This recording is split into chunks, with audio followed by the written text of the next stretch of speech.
Hello, my wonderful confidence family. Welcome back.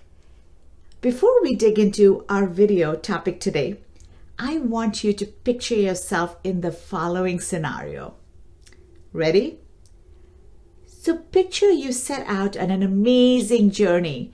Maybe you quit your job and started coursework. You want to build a new career. Or perhaps you sold your house and decided to travel for foreseeable future. Maybe you worked your way up in your company and you just got promoted to CEO. Whatever it is, you're experiencing change. You're excited for it. You know that you have the skills to achieve your goal and you are thrilled to get going. And then, in a flash, you reach this goal. It's the first day applying for jobs in your new career path. You just landed in that new country. You're sitting at the CEO desk of your company. And suddenly, out of nowhere, a million negative thoughts flood in. After months or possibly years of hard work, skill development, and determination, there's a mindset shift. And even though you have all of the facts to debunk it, your brain believes it. It believes these completely baseless claims that you are not good enough. You're not prepared enough. You don't have the skills. You're going to fail. Ever been in this position? Well, that's imposter syndrome at its finest.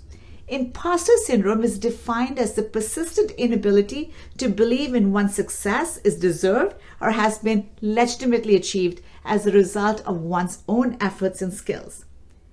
And it can be utterly debilitating.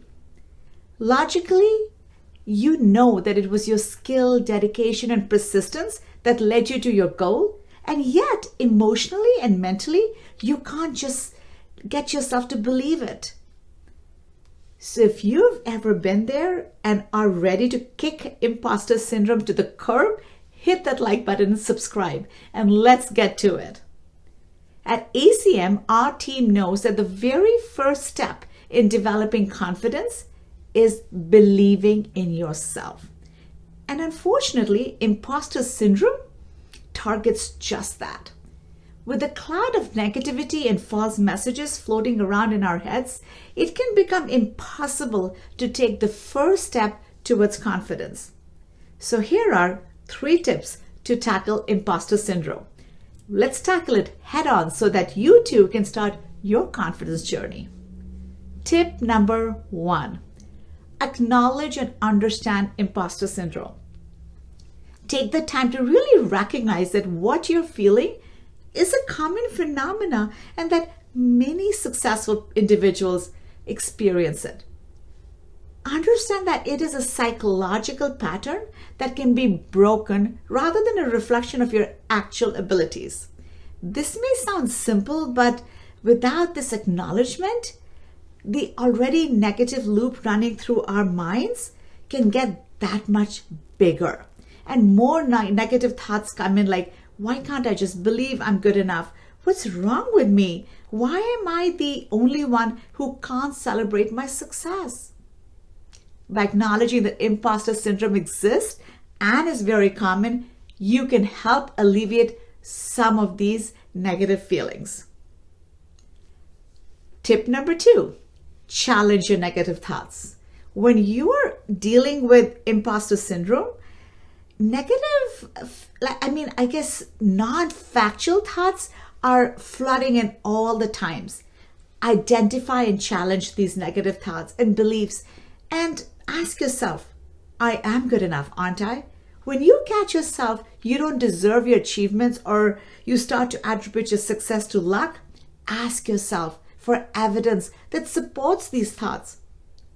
Often you'll find there's no concrete evidence, and this can help you shift your perspective to positive thoughts. Tip number 3, celebrate your achievements. Begin keeping a record of your accomplishments, whether big or small. Right now, your mind is working overtime to try and convince you that you have a long list of failures. It's up to you to counteract this with positive recognition. Create a victory journal where you document your successes and positive feedback. When you're feeling like an imposter, review this journal to remind yourself of all your achievements and the hard work that led to them. And there you are, the 3 tips to help you believe in yourself and ditch a negative mindset. What do you think? Could these tips help you the next time you're facing negative thoughts? I'd love to hear from you in the comments and learn about your experiences with imposter syndrome. Remember, wherever you are at your own in your life or your confidence journey, you have worked hard for this progress. You've earned it. Keep shining, and I'll see you in the next video.